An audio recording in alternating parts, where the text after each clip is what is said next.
Bayou Time Sports is brought to you by Terrebonne General Health System Community Sports Institute in conjunction with Barker Honda and Barker Kia.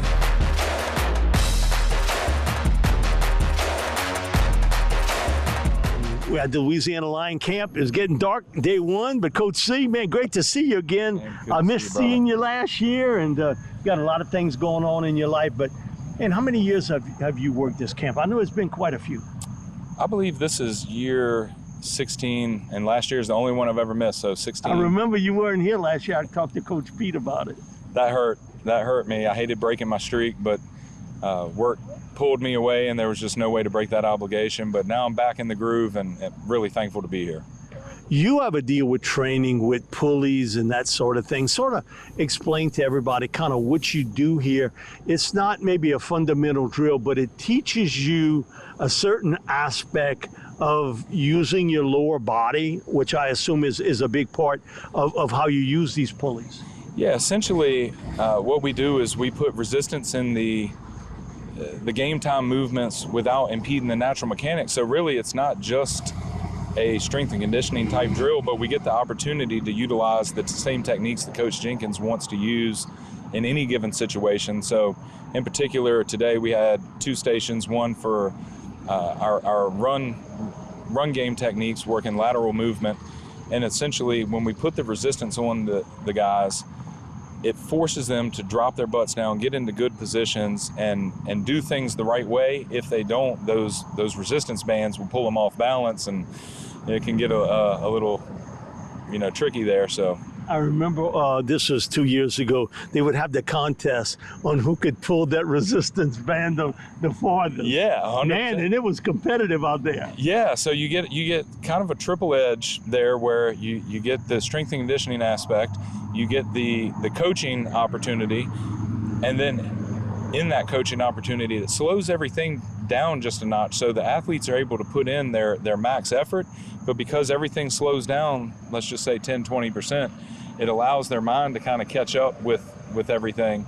And then there's the competition factor as well. So you're hitting on all these fronts, and you're really doing it in a very short space, so it's mitigates risk and maximize effort. I've always told you this: you're a teacher at heart.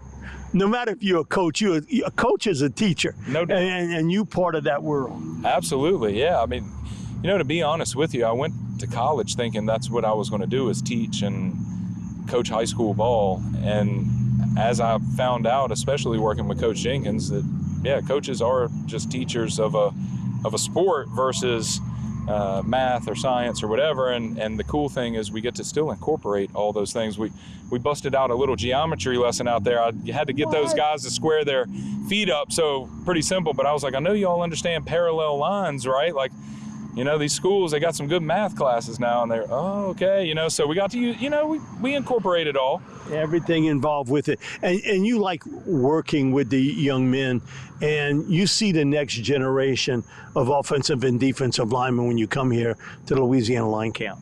Absolutely.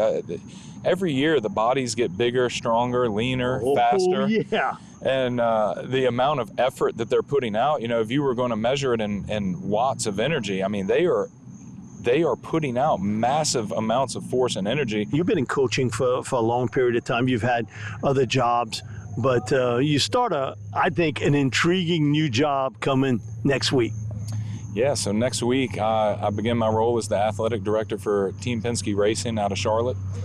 And it's just beyond a dream job. I mean, words really can't express how excited I am about it. And it's really the biggest opportunity that I have had to utilize all the different things I've done in my background and pull them together into one place. And it's exciting because it's competition at the highest level. Team Penske has won 44 world championships across all their various teams and sports, so they do things at a very high level. Excellence is the standard, and they are hungry to grow and develop and push the limits of human performance and motorsport performance, and being able to mesh those two worlds. And I don't know if you've watched any NASCAR, IndyCar, or IMSA racing, but they are very detailed. They measure everything to the millisecond, and it's very exact and very instant feedback in everything you do. So Yeah, I'm really excited for the challenge. Quite honestly, I don't know what I don't know about it, but I know that I don't know near as much as any one of the guys in Team Penske at this point in time. They're very intelligent, very passionate, very driven individuals in there. And I'm, again, beyond excited for the opportunity to learn from them and to push myself and my skill set to its limits and find out what I'm capable of doing. And I really hope to be able to contribute some positive and useful things to all of their race teams. Travis, thanks so much for joining us, and thank you for coming here almost every year. I know you had to miss last year because you got other things to do in life, but you come here. I know Coach Pete's a big part of it, but, man, can't thank you enough, my man. Great seeing you again. Yeah, thank you for having me. This segment was brought to you by Terrebonne General Health System Community Sports Institute in conjunction with Barker Honda and Barker Kia.